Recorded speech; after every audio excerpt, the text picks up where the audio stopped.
آدم علیہ السلام وہ پہلے انسان ہیں جنہیں اللہ تعالیٰ نے مٹی سے پیدا فرمایا. اللہ نے ایک مٹھی لی نا زمین سے, کوئی ادھر کی مٹی, کوئی ادھر کی مٹی, یعنی جس طرح ہم یہ کہہ سکتے کوئی ایشیا کی مٹی, کوئی یورپ کی مٹی, کوئی افریقہ کی مٹی, کوئی امریکہ کی مٹی, مختلف جو مٹیاں ہیں اللہ نے لے کر ایک مٹھی لی. اس مٹھی سے اللہ تعالیٰ نے اپنے دونوں ہاتھوں کے ساتھ آدم علیہ السلام کو پیدا کیا, مٹی اور پانی سے, گارے سے. پہلے کوئی انسان موجود نہیں تھا. آدم علیہ السلام سے پہلے اس زمین پر کوئی انسان موجود نہیں تھا. یہ جو ڈارون یہودی کہتا تھا نا کہ انسان بندروں سے بن گیا نا, بندر جو ہے وہ آہستہ آہستہ ترقی کر کر کر کر کے انسان بن گیا ہے, جھوٹ بولتا تھا, بکواس کرتا تھا. کوئی ثبوت موجود نہیں اس کے پاس. اگر 1,00,000 سال پرانا کوئی اگر ڈھانچہ, کوئی لاش کسی جگہ پڑی ہے برف کے علاقے میں, وہ اسی طرح کے انسان ہے جس طرح کے ہم ہیں. یہ بھی غور کریں, یہ جو منکرین حدیث ہے نا, یہ پرویز اور منکرین حدیث, یہ لوگوں کو صحیح بخاری سے حدیث نبوی سے ہٹا کر کدھر لے جا رہے. پرویز نے جو منکرین حدیث کا بڑا تھا, ایک کتاب لکھی ہے عالمگیر افسانے, یہ کتاب میرے پاس موجود ہے. اس نے لکھا ہے پرویز نے کہ مسلمان جو کہتے ہیں کہ اللہ تعالیٰ نے سب سے پہلے آدم علیہ السلام کو پیدا کیا, پھر ان سے ان کی بیوی ہوا کو پیدا کیا, یہ افسانہ ہے. افسانہ کہتے ہیں سٹوری, جھوٹی بات.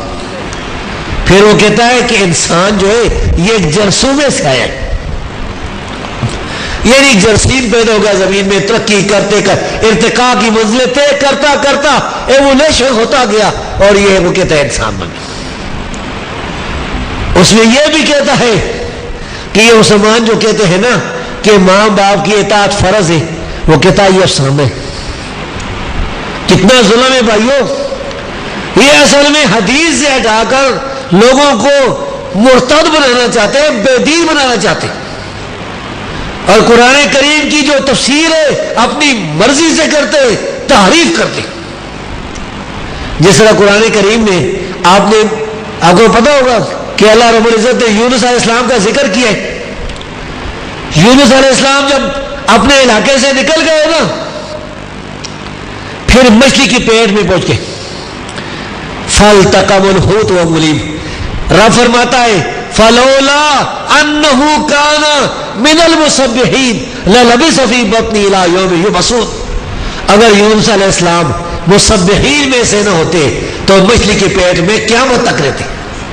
اب منکرین حدیث کہتے ہیں اس کا مطلب یہ کہ وہ تیر رہے تھے, آگے آگے وہ تیر رہے تھے, پیچھے پیچھے مچھلی آ رہی تھی اور نکل گئے تیر کے بعد. اگر وہ تیرنے والے نہ ہوتے تو مچھلی کے پیٹ پہ چلے. مسبحین, سبحان اللہ. ایک ہوتا ہے سبحہ, ایک ہوتا ہے سبحہ, اس میں فرق ہے. شد کے ساتھ اور اس کی حالت ہوتی ہے, اور بغیر شد کی اور حالت ہوتی ہے. تو یہ لوگ جو ہیں یہ اس طرح یعنی مسلمانوں کو ہٹانا چاہتے. تو میں عرض کر رہا تھا کہ اللہ تعالیٰ نے آدم علیہ السلام کو پیدا فرمایا. پھر حدیث سے ثابت ہے کہ آدم علیہ السلام سے اللہ تعالیٰ نے ان کی بیوی ہوا کو پیدا فرمایا. وَبَثَّ مِنْهُمَا رِجَالًا كَثِيرًا وَنِسَاءً. اللہ رب العزت نے ان دونوں سے کل مرد عورتیں دنیا میں پھیلا دیا. پھر یہ انسانی نسل چلی, یہ ٹھیک ہے, یہ کسی کا رنگ سفید ہے, کسی کا رنگ کالا ہے, کسی کیسا, یہ اس مٹی کے لحاظ سے جو اللہ نے اپنی مٹھی میں لی تھی.